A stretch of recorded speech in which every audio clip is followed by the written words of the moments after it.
CM Dhami ने अधिकारियों संग ली बैठक। 2024 तक बनेगा हरिद्वार ऋषिकेश गंगा कॉरिडोर। सीएम ने दिए तेजी से काम करने के निर्देश।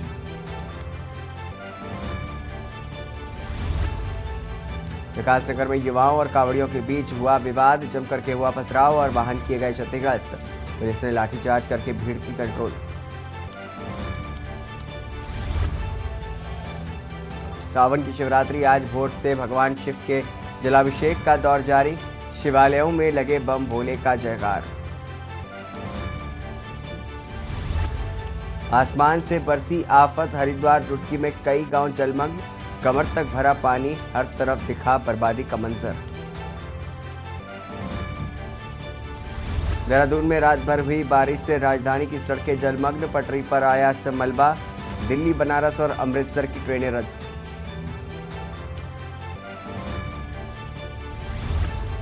और चीन सीमा पर हवाई उड़ान सेवा होगी मजबूत। पिथौरागढ़ एयरपोर्ट के लिए एयरफोर्स को एनओसी देगा उत्तराखंड। आप देख रहे हैं के न्यूज, खबरों का सारथी। नमस्कार, स्वागत है आपका खबर उत्तराखंड में। मैं हूं आपके साथ हारिस। विकासनगर से खबर आपको बता दें, जहां पर रामपुर में दो पक्षों में विवाद का मामला सामने आया है। बता दें कि स्थानीय लोगों और कांवड़ियों के बीच विवाद हुआ था। आक्रोशित कांवड़ियों ने हाईवे पर जाम लगा दिया। तहरीर के आधार पर 3 मुकदमे दर्ज हो गए हैं। बता दें कि मामले की हर पहलुओं पर जांच में जुटी है पुलिस। तो विकासनगर से खबर आपको बता रहे, जहाँ पर युवाओं और कांवड़ियों में विवाद हो गया। स्थानीय लोगों और कांवड़ियों के बीच विवाद हुआ था। बताया जा रहा है कि आक्रोशित कांवड़ियों ने हाईवे जाम किया था। तहरीर के आधार पर 3 मुकदमे दर्ज हुए। मामले की हर पहलुओं पर जांच में जुटी है पुलिस। बताया जा रहा है कि पुलिस ने पथराव के बाद को बताया अफवाह। अफवाह फैलाने वालों पर कही कार्रवाई की बात। हिंदूवादी संगठनों ने दी आंदोलन की चेतावनी। बात करेंगे लक्सर से कि जहां पर लक्सर में बाढ़ के पानी में डूब करके युवक की मौत हो गई। रायसी रेलवे स्टेशन के पास का मामला आपको बता रहे हैं, जहां पर रेलवे लाइन के किनारे पानी में देखने गया था युवक। रायसी रेलवे स्टेशन के पास का मामला आपको बता रहे हैं, जहां रेलवे लाइन के किनारे पानी देखने गया था युवक।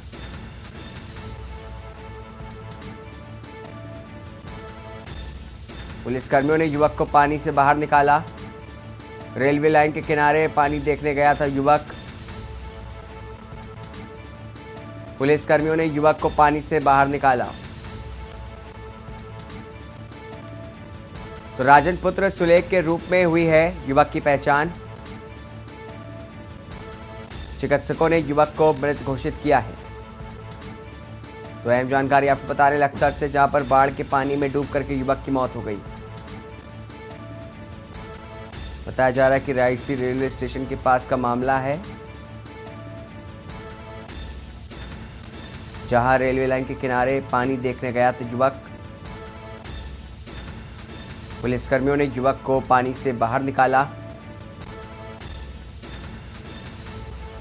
रेलवे लाइन के किनारे पानी देखने गया तो युवक।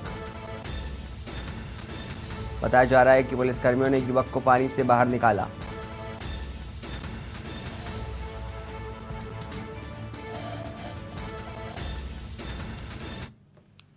अगली खबर भी लक्सर से, जहां पर बाढ़ और बारिश का सितम जारी है। बाढ़ पीड़ितों के लिए आगे आया विश्वकर्मा समाज। बाढ़ और बारिश का सितम जारी लक्सर में। बता दें कि बाढ़ पीड़ितों के लिए आगे आया है विश्वकर्मा समाज। शहर और रेलवे स्टेशन पर बांटा राशन। बच्चों के लिए दूध का भी इंतजाम कराया। लक्सर बाढ़ और बारिश का सितम जारी है। बाढ़ पीड़ितों के लिए आगे आया विश्वकर्मा समाज।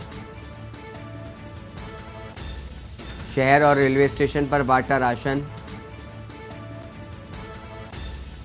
बच्चों के लिए दूध का भी इंतजाम कराया।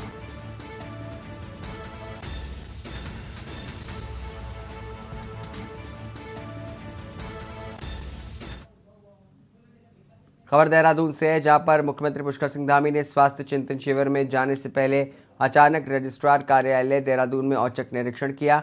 इस दौरान कार्यालय में खलबली मच गई।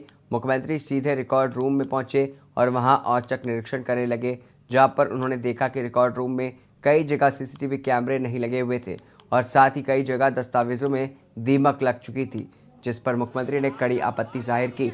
आपको बता दें कि बीते काफ़ी समय से देहरादून में कई ज़मीनों के रिकॉर्ड में हेराफेरी की बात सामने आ रही थी, जिस पर देहरादून जिलाधिकारी ने जांच की बात कही थी।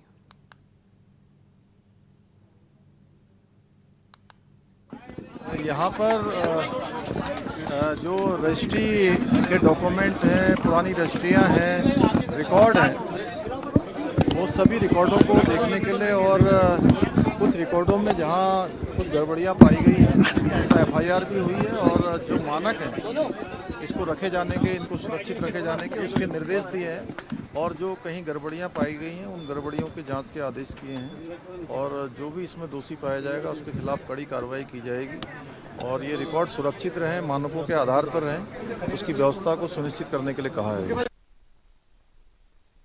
धर्मनगरी हरिद्वार में देश की सबसे बड़ी कांवड़ यात्रा में करोड़ों की संख्या में शिव भक्त कांवड़िए हरिद्वार से मां गंगा का पवित्र जल भर करके अपने अपने मंजिल की ओर रवाना हुए हैं। बता दें कि इतनी बड़ी संख्या में कांवड़िए आने के बाद शासन और प्रशासन द्वारा बड़े पैमाने पर व्यवस्था के साथ ही सुरक्षा की दृष्टि से चप्पे चप्पे पर पुलिस फोर्स की तैनाती की गई। अखिल भारतीय अखाड़ा परिषद के अध्यक्ष श्री महंत रविंद्रपुरी महाराज ने कांवड़ मेले को सकुशल संपन्न कराने के लिए पुलिस प्रशासन का आभार व्यक्त किया। साथ ही हरिद्वार जनपद के लक्सर क्षेत्र में बाढ़ से प्रभावित लोगों की मदद करने के लिए सामाजिक संस्थाओं से आगे आने की अपील भी की। अखिल भारतीय अखाड़ा परिषद के अध्यक्ष श्री महंत रविंद्रपुरी महाराज का कहना है कि हरिद्वार में चल रहा कांवड़ मेला समाप्त हो गया है। देर रात से भगवान शिव का जलाभिषेक किया जाएगा। आज कांवड़ मेला समाप्त हो चुका है और आज शाम को भगवान शंकर का जल अभिषेक है। आज भगवान शंकर को जल के साथ अभिषेक किया जाएगा और हमारे जितने भी कांवड़ी पूरे मैं समझता हूँ हरियाणा, यूपी, हमारे राजस्थान से जितने भी लोग आए, बहुत ही अच्छा माहौल यहाँ पे रहा, वातावरण अच्छा रहा। भगवान शंकर की ऐसी कृपा रही कि हरिद्वार में ऐसा कोई मतलब हादसा नहीं हुआ। तो अब मैं यही कहना चाहूँगा कि अब जो हरिद्वार हमारा बहुत गंदा हो चुका है, इसके लिए जितने भी हम स्वयंसेवी संस्थाएं हैं सबको एक होकर के एक दिन जो है पूरे हरिद्वार की सफाई करनी पड़ेगी, तभी जाके हम लोग जो है महामारी बीमारी से बच सकते। लक्सर क्षेत्र में आई बाढ़ का रेल यातायात पर भी गहरा असर पड़ा और रेलवे ट्रैक पर हुए जलभराव के कारण कई ट्रेनें भी प्रभावित हुई। DRM मुरादाबाद अजय नंदन लक्सर पहुंचे और जहां उन्होंने लक्सर रेलवे स्टेशन का निरीक्षण किया। बाढ़ के कारण खराब हुए रेलवे के मकानों की मरम्मत के लिए उन्होंने 1 करोड़ रुपए का फंड जारी करने की घोषणा की और बताया कि सोलानी नदी में आए उफान के कारण एक बांध टूट गया था। साल 1947 में इस तरह की आपदा आई थी, लेकिन उनके द्वारा जिला प्रशासन के साथ मिलकर के बांध की मरम्मत का कार्य शुरू कर दिया है।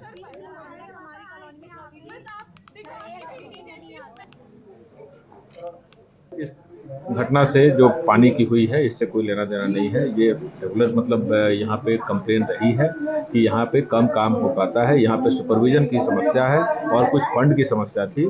सुपरविजन के लिए भी हमारे निर्देश है कि यहाँ पे एक डेडिकेटेड IOW यहाँ पे अलग से रखा जाए ताकि वो यहाँ पे खास ध्यान दे सके।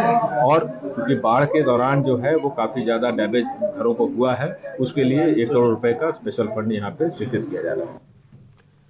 खबर पौड़ी से है, जहां पर जिला चिकित्सालय में व्यवस्थाओं को लेकर के छात्र संघ और पदाधिकारियों और छात्रों द्वारा मुख्य चिकित्सा अधीक्षक कार्यालय में CMS डॉक्टर कुमार आदित्य तिवारी का घेराव किया गया।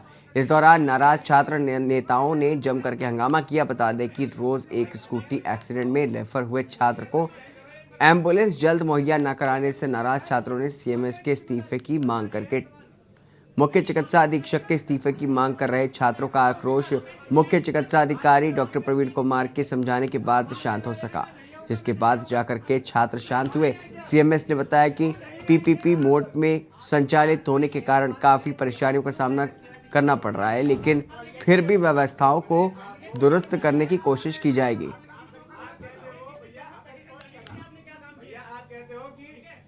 ये हमारी मांगे ये थी, पहले तो जिस हमारे जनपद में कम से कम एम्बुलेंस की सुविधा प्रोवाइड की जाए। यहाँ पे एम्बुलेंसें खड़ी हैं तो कोई कहता है कि ये चल नहीं सकती हैं, ये एम्बुलेंसें केवल खड़ी हैं। उन एम्बुलेंसों में जाके शराबें पी जाती हैं, तब वो एम्बुलेंस सुचारू रूप से चलती है। मरीज अगर यहाँ खड़ा है तो उससे पहले बिल मांगा जाता है कि भैया हम आपको रिफ़र तब करेंगे, हम आपको बाहर तब भेजेंगे, पहले आप यहाँ बिल दीजिए। तो क्या वो बिल मरीज की जान से ज़्यादा ज़रूरी है? हम इस निमित्त जब सीएम साहब को हमने फ़ोन किया गया तो उनके शब्द ये थे कि मैं नहीं आऊँगा, मुझे नौकरी से निकाल दो, तुम जो करते हो कर लो। ये क्या किसी अधिकारी को ये शोभा देता है कि वो इस प्रकार की भाषा शैली का इस्तेमाल करे, वो भी छात्रों के साथ, जब छात्रों का यहाँ पे मामला चल रहा था। देखिए सर, कल दिन में एक केस हुआ है, 2 बच्चे हमारे कैंपस के गिर गए थे स्कूटी से, उनकी चोट आ गई थी, एक की सर में इंजरी आई थी और एक की नाक की हड्डी टूट गई थी। तो एक को यहाँ से इंद्रेश के लिए रेफ़र किया गया। तो इंद्रेश के लिए जब रेफ़र किया गया तो यहाँ पे एम्बुलेंस की एक भी सुविधा नहीं थी। 3 एम्बुलेंस खड़ी थी, तीनों में से एक के टायर ख़राब, एक के ब्रेक नहीं लगते हैं, एक में कुछ और ख़राबी थी, एक एम्बुलेंस इनकी ऑलरेडी कहीं गई हुई थी मरीज़ को लेके। तो ऐसी स्थिति में देखिए, मतलब अगर यहाँ पे एम्बुलेंस नहीं होगी तो इंद्रेश जाने तक मरीज़ मर जाएगा, उसकी जिम्मेदारी कौन लेगा? जब CMS साहब को कॉल किया गया, उनको बताया गया कि आप यहाँ पर आइए, ऐसी ऐसी समस्या है, तो उनका वहाँ से जवाब होता है कि मैं नहीं आता हूँ, मैं दवाई खा के सोया हुआ हूँ। ऐसा था कि छात्रों का आक्रोश सही था, बिल्कुल सही था, क्योंकि उनका आक्रोशित होना सही था क्योंकि उनको समय से एम्बुलेंस उपलब्ध नहीं कराई गई। जो उनका बुनियादी जो आक्रोश था वो एम्बुलेंस को लेकर के था।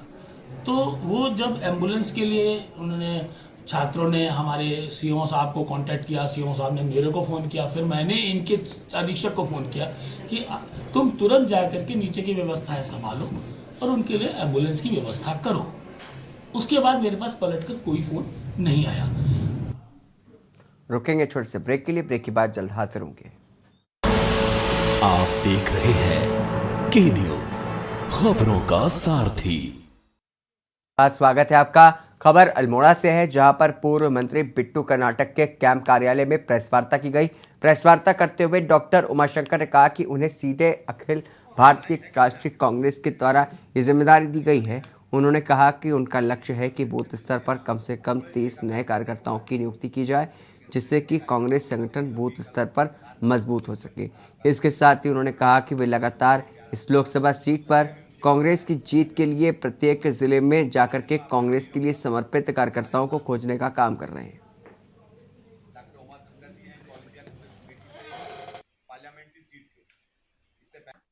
देखिए, LDM का बेसिकली अभी हमने बताया आपको, लीडरशिप डेवलपमेंट मिशन, हम 2 तरह से इसमें काम कर रहे हैं। पहला, बूथ कमेटियों तक पार्टी को मजबूत करना। दूसरा, न्यू लीडरशिप को फाइंड आउट करना। सेकंड लाइन जनरेशन जो हमारी लीडरशिप है उसको फाइंड आउट करना। तो दोनों तरह से हम काम कर रहे हैं। जो फर्स्ट फेज़ है हमारा पहला वाला, उसमें हमने नए अपॉइंटमेंट असेंबली कोऑर्डिनेटर्स नियुक्त करे हैं और AICC से भी उनको अप्रूवल करा लिया है, PCC से भी करा करके हमने यहाँ मैसेज दे दिया है। खबर रुड़की से है, जहां पर रुड़की के सिविल लाइंस स्थित एक निजी होटल में बहुजन समाज पार्टी के पदाधिकारी और विधायकों ने जिले में बारिश और बाढ़ से हुए नुकसान में लोगों की आर्थिक मदद करने की बात कही। जनता को धरातल पर मदद की आवश्यकता है। इस दौरान पत्रकार वार्ता में मंगलौर विधायक हाजी सरवत, करीम अंसारी, लक्सर विधायक मोहम्मद शहजाद, बसपा प्रदेश अध्यक्ष समेत तमाम पदाधिकारी मौजूद रहे। चौधरी शीशपाल सिंह ने कहा कि हाल ही में आई आपदा के चलते तमाम जगह हालात बद से बदतर हो गए हैं और लोगों के घर में पानी डूब गए हैं। बता दें कि लेकिन सरकार के द्वारा किसी भी तरह की मदद पीड़ित परिवारों को नहीं दी जा रही है। बारिश और बाढ़ के बाद जिले के हालात बहुत ही ख़राब हैं। ट्रिपल इंजन सरकार पूरी तरह से फेल है। लक्सर विधायक मोहम्मद शहजाद ने कहा कि हरिद्वार की आपदा 2013 से बड़ी है। पूरे ज़िले में पानी है और लक्सर विधानसभा क्षेत्र की 80% आबादी जल भराव और बाढ़ से प्रभावित है।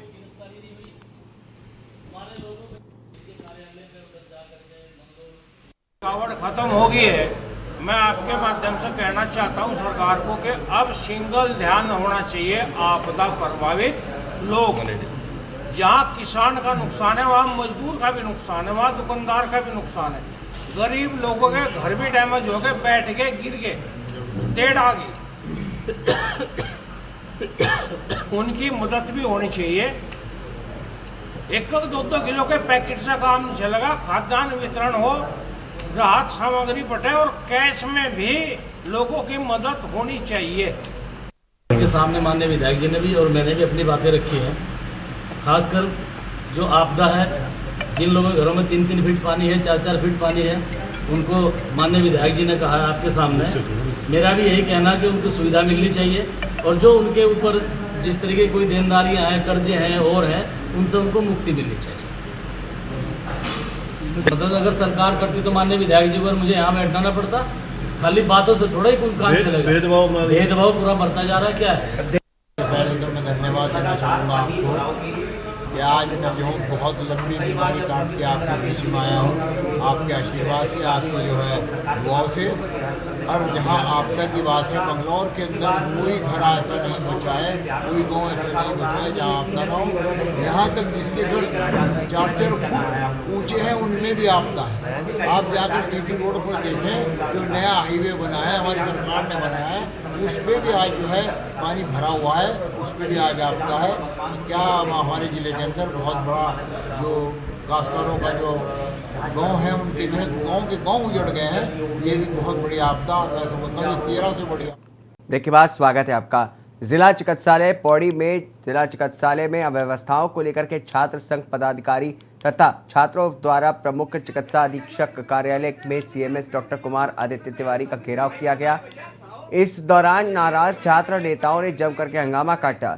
जिला चिकित्सालय में अव्यवस्थाओं को लेकर के खूब खरी-खोटी भी सुनाई।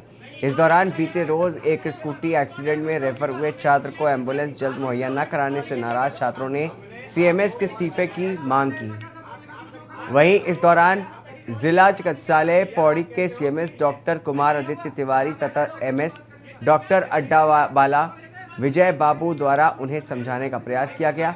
प्रमुख चिकित्सा अधीक्षक के इस्तीफे की मांग कर रहे छात्रों का आक्रोश मुख्य चिकित्सा अधिकारी डॉक्टर प्रवीण कुमार के पहले बाद में ही शांत हो सका। बता दें कि अधिकारी प्रवीण कुमार ने छात्रों को समझाया। इस दौरान छात्रों से कुछ समय बाद मिलने को कहा गया तो सीएमएस डॉक्टर कुमार आदित्य तिवारी द्वारा अपने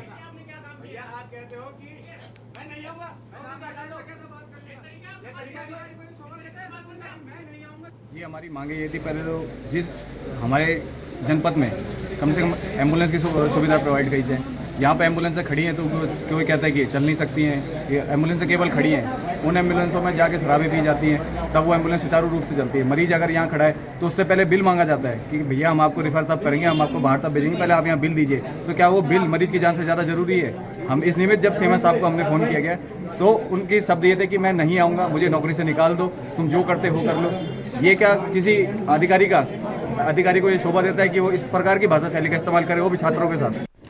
ऐसा था कि छात्रों का आक्रोश सही था, बिल्कुल सही था, क्योंकि उनका आक्रोशित होना सही था क्योंकि उनको समय से एम्बुलेंस उपलब्ध नहीं कराई गई। जो उनका बुनियादी जो आक्रोश था वो एम्बुलेंस को लेकर के था। तो वो जब एम्बुलेंस के लिए उन्होंने छात्रों ने हमारे सीओ साहब को कांटेक्ट किया, सीओ साहब ने मेरे को फ़ोन किया, फिर मैंने इनके अधीक्षक को फ़ोन किया कि तुम तुरंत जा करके नीचे। हल्द्वानी डहरिया निवासी पेशे से इंजीनियर लोकेश गुणवंत ने शहर में एक कबाड़ का स्टार्टअप शुरू किया है, जहां वो ऑनलाइन कबाड़ की खरीदारी कर रहे हैं। अगर आपको कबाड़ बेचना है तो घर बैठे स्क्रैप डोर ऐप पर ऑनलाइन कबाड़ बेच सकते हैं। लोकेश की ये ऐप भी अनुराग असाटी की ऐप की तरह ही काम करती है।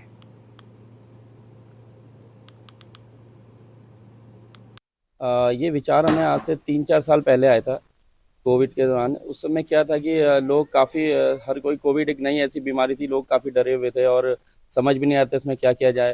तो 2-3 महीने तक जैसे कोविड में सब लॉकडाउन रहा, सब लोग बंद रहे, अपने अपने घरों से बाहर नहीं जाते थे, तो इसमें काफ़ी लोगों के घर में कबाड़ इकट्ठा हो गया था और उसको कोई पिक भी नहीं करने आता था और जो बाकी कबाड़ी थे लोग उनको देने से भी डरते थे। तो उस समय में आइडिया आया कि क्यों ना कोई एक ऐसा ऐप बनाया जाए जिसके थ्रू हम लोगों के घर से कबाड़ इसको बाहर ले जा सके, निकाल सके और उसको रिसाइकिल कर सके। ऐप के माध्यम से और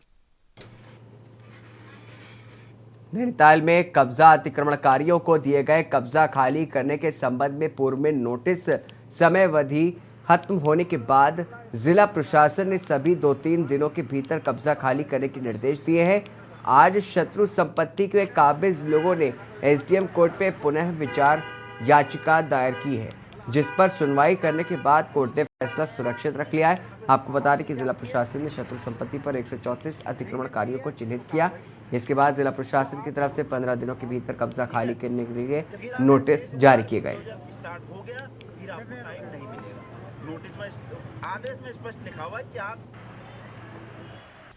हम लोगों ने आज एसडीएम सर की कोर्ट में मेरे सीनियर अखिलेश कुमार शाह, मैंने और सरिता बिष्ट जी, हम लोगों ने आज एक रिव्यू पिटीशन फाइल करी है, जिसमें कि एसडीएम कोर्ट ने अपना जजमेंट रिजर्व कर लिया है। बेसिकली इसमें हमारा कहना यही है कि अगर बेदखली होगी भी तो ड्यू प्रोसेस ऑफ लॉ होनी चाहिए।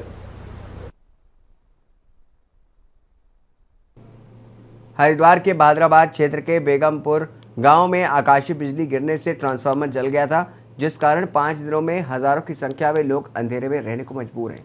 गुस्साए ग्रामीणों ने विद्युत विभाग पर आक्रोश व्यक्त करते हुए विद्युत विभाग के कार्यालय में नारेबाजी करते हुए धरना प्रदर्शन किया। साथ ही जिला प्रशासन से जल्द नए ट्रांसफार्मर लगवाए जाने की मांग की हुई। मांगे ना पूरी होने पर ग्रामीणों द्वारा सड़क जाम करने की चेतावनी भी दी गई है। प्रदर्शनकारी स्थानीय ग्रामीण का कहना है कि उनके गांव का ट्रांसफार्मर बीते 5 दिन पहले आकाशीय बिजली गिर जाने के कारण जल गया था, जिससे गांव में विद्युत आपूर्ति पूरी तरह से ठप है। लोग अंधेरे में रहने को मजबूर हैं। गांव में समरसेबल मोटर की भी विद्युत आपूर्ति ठप है, जिससे लोगों को पीने के पानी की व्यवस्था करने के लिए भी समस्या उत्पन्न हो रही है और विद्युत आपूर्ति ठप होने से बच्चों की पढ़ाई भी बाधित हो रही है। बेगमपुर से आ रखे हैं, पूरा गांव बच्चा परेशान है अंधेरे में, और इंडस्ट्रियल एरिया है हमारा। सबसे ज़्यादा बिल जमा हमारे गांव का होता है। 4 दिन से बच्चे पानी के लिए परेशान, लाइट के लिए परेशान, और आसपास के खेत में तो सांप निकल कर आ रहे। अब बच्चे किराएदार भी रह रहे हैं वहाँ पर। सांप का इतना खतरा है कि किसी के पैर के नीचे आ जाए, अंधेरे में कुछ भी ज़्यादा है। बिजली की इतनी परेशानी हो रही है, हर आदमी कहाँ सोए कहाँ नहीं। और हमने एप्लीकेशन भी दे दी, एक्शन के यहाँ दे दी, बिजली विभाग में दे दी, विधायक के समीप भी हमने जाकर अपनी अरदास लगाई। इस बार हमारा 11 तारीख का जला हुआ है बिजली, आकाशीय बिजली गिरने की वजह से। सबको सूचना दे दी गई, मगर बिजली विभाग जागने के लिए तैयार नहीं है। खबर विकासनगर के, जहां पर पचवा दून क्षेत्र में पिछले कुछ समय से सामने आए मामलों को देख करके ऐसा लगता है कि यहां पर सांप्रदायिक तनाव बनाकर के क्षेत्र का माहौल खराब करने की कोशिश की जा रही है। कुछ ऐसा ही देर रात सहसपुर थाना क्षेत्र के रामपुर में भी सामने आया, जहां पर कांवड़ियों और स्थानीय लोगों के बीच हुए किसी विवाद को लेकर के सांप्रदायिक रंग देने की कोशिश की गई। गनीमत ये रही कि सहसपुर थाना प्रभारी गिरीश नेगी की सूझबूझ मौके पर पहुंच गए। बता दें कि आलाधिकारियों की तत्परता से सांप्रदायिक तनाव पैदा कर रहे लोगों के इस मंसूबे कामयाब नहीं हो पाए। वहीं अफवाह के चलते आक्रोशित हुए कांवड़ियों को शांत कराया गया। देखिए, कल करीबन 10:30 बजे ये सूचना आई थी कि यहाँ से कावड़ जब जा रही थी तो किसी के द्वारा पत्थर फेंका गया है। तो उसी में दोनों पक्ष जो हैं वो आमने सामने आ गए थे और इनकी बीच में इनके मारपीट वगैरह हुई है। तो पुलिस इसमें पूरी कार्रवाई कर रही है। इसमें हमने मुकदमा भी कल दर्ज कर दिया गया है और पुलिस इसमें चिन्हित कर रही है कि कौन असामाजिक तत्व हैं जिनके द्वारा ये कृत्य किया गया है, और उनके विरुद्ध हम बिल्कुल प्रभावी कार्रवाई करेंगे। सितारगंज में सगे पिता ने नाबालिग बेटी के साथ बलात्कार किया। आरोपी ने 2 दोस्तों से भी बेटी की अस्मत को लुटवा दिया। बता दें कि जिस वजह से नाबालिग गर्भवती हो गई। नाबालिग के गर्भ ठहरने का पता लगने के बाद उसकी दादी ने आरोपियों के खिलाफ पुलिस को तहरीर दी। पुलिस ने 3 आरोपियों को गिरफ्तार कर लिया है। शक्ति फार्म क्षेत्र के एक गांव निवासी बुजुर्ग महिला ने पुलिस को दी तहरीर में आरोप लगाया कि उसकी 12 वर्षीय पोती के साथ उसके ही पिता और 2 दोस्तों ने मिलकर के दुष्कर्म किया, छेड़खानी की, जिस वजह से उसकी नाबालिग बेटी गर्भवती हो गई। नाबालिग को जब उल्टियां हुई तो वो डॉक्टर के पास गई। डॉक्टर ने चेकअप के बाद नाबालिग के गर्भ ठहरने की जानकारी दी, जिसके बाद नाबालिग ने सगे पिता और उसके 2 दोस्तों पर दुष्कर्म का आरोप लगाया। पुलिस ने दादी की तहरीर पर पिता समेत 3 आरोपियों को बेटी के साथ दुष्कर्म करने के मामले में गिरफ्तार कर लिया है।